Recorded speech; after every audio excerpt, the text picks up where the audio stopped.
ದೇವರ ಪರಿಶುದ್ಧ ನಾಮಕ್ಕೆ ಸ್ತೋತ್ರವಾಗಲಿ. ನಾವು ಈ ರಾತ್ರಿಯ ಸಮಯದಲ್ಲಿ ದೇವರ ವಾಕ್ಯವನ್ನು ಧ್ಯಾನಿಸೋಣ. ಕೀರ್ತನೆ 1.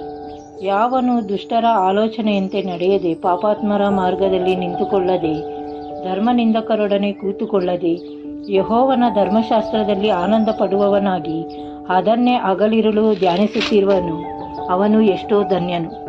ಅವನು ನೀರಿನ ಕಾಲುವೆಗಳ ಬಳಿಯಲ್ಲಿ ಬೆಳೆದಿರುವ ಮರದ ಹಾಗಿರುವನು. ಅಂಥ ಮರವು ತಕ್ಕ ಕಾಲದಲ್ಲಿ ಫಲ ಕೊಡುತ್ತದಲ್ಲ, ಅದರ ಎಲೆ ಬಾಡುವುದೇ ಇಲ್ಲ. ಅದರಂತೆ ಅವನ ಕಾರ್ಯವೆಲ್ಲವೂ ಸಫಲವಾಗುವುದು. ದುಷ್ಟರು ಹಾಗಲ್ಲ, ಗಾಳಿ ಬಡಿದುಕೊಂಡು ಹೋಗುವ ಹೊಟ್ಟಿನಂದಿದ್ದಾರೆ. ಆದುದರಿಂದ ದುಷ್ಟರು ನ್ಯಾಯ ವಿಚಾರಣೆಯಲ್ಲಿ, ಪಾಪಾತ್ಮರು ನೀತಿವಂತರ ಸಭೆಯಲ್ಲೂ ನಿಲ್ಲುವುದಿಲ್ಲ. ಯೆಹೋವನು ನೀತಿವಂತರ ಮಾರ್ಗವನ್ನು ಲಕ್ಷಿಸುವನು, ದುಷ್ಟರ ಮಾರ್ಗವು ನಾಶವಾಗುವುದು. ಪ್ರಿಯರೇ, ಕೀರ್ತನೆ 1ನೇ ಅಧ್ಯಾಯದಲ್ಲಿ